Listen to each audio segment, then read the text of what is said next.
huge playoff win for the Baltimore Ravens, 20-13 against the Tennessee Titans.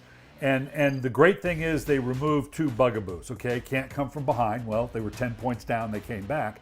And they can't win a big playoff game. Well, yeah, they won a playoff game. So now Lamar Jackson, the Ravens, can kind of put that behind them. And they did it in spectacular fashion, shutting Derrick Henry, the most dominant player in the league for my money, at the running back position, to just 40 yards. Now, these two teams played last year, but there's only so much you can draw from it. It was a 24-17 win by the Ravens in Buffalo. And the defense, here was the big thing. The defense held Lamar Jackson to only 40 yards in 11 carries. Now, he did have 3 touchdown passes, but Sean McDermott's defense did a really nice job of limiting Lamar, particularly on the outside, and we can expect to see a lot of the same thing. Here you're going to look on the first play. All this is Lamar Jackson getting to the outside, to the left. The key here is the defensive end keeps vision on Lamar Jackson. He's not going to let him get to the outside, so he holds off, keeps to the outside. He gets help, obviously, in from the secondary, and makes Lamar stay wide and minimize the gain. This is the type of stretching out that picket fence defense that I talk about all the time that made it tough for Lamar to get outside the perimeter of that defense. What they're going to have to do is challenge the inside and be more successful on the inside running game to get the Buffalo Bills to focus in on the inside running game to open up the outside running lanes. On the defensive side now, Baltimore blitzed Allen consistently, and he was 2 of 17 in drop back passes in pressure situations, which obviously isn't going to get it done. Here's an example exactly what I'm talking about, is they bring Judon from the outside. The Buffalo Bills make a mistake. They put the tight end one-on-one with Judon on a 6-man pressure, and we can expect to see a lot of pressures against Buffalo, and the tight end's just not going to hold up against Judon and hit Josh Allen from the backside.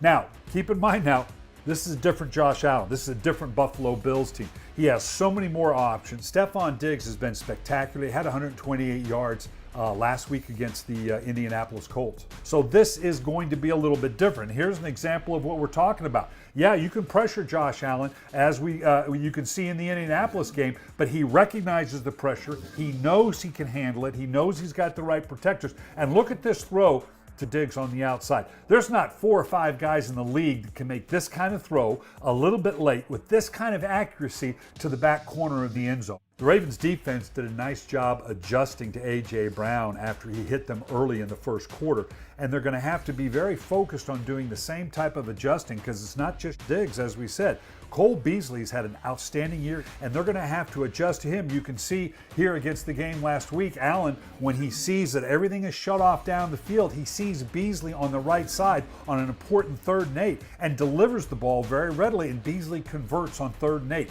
So there's a lot of things that the Raven defense are going to have to focus on. Now, the Bills' rushing attack is nowhere near what they just faced with the Titans and obviously with Derrick Henry.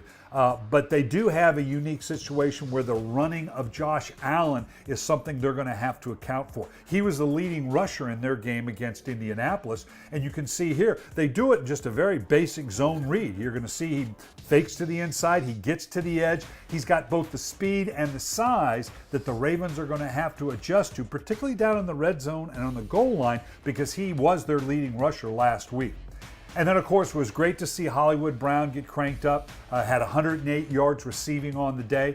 Greg Roman, you could tell, wanted to get him involved early, and you could tell with the first play. They bring him in on a reverse motion. He goes back. This is nothing more than just a pitch play, but it got the ball into Marquise Brown's hand early and easily because they wanted to get him involved and use that particular speed that he has.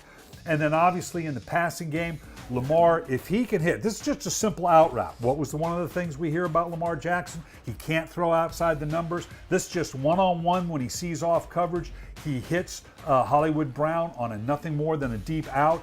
If they can make these kind of plays on the outside the numbers, that's going to stretch the defense of the Buffalo Bills, who are going to be very focused on stopping Lamar Jackson on the run game. So all the elements are there. Buffalo's a good defense. They're going to have to stop Lamar from running to the outside. They also are going to have to be very conscious of the fact that he can hurt them down the field. And the Baltimore Raven defense now, they're going to have their hands full. No, they don't run the ball very well, do the Buffalo Bills, but they got a lot of receivers, and Josh Allen can hurt them with their legs.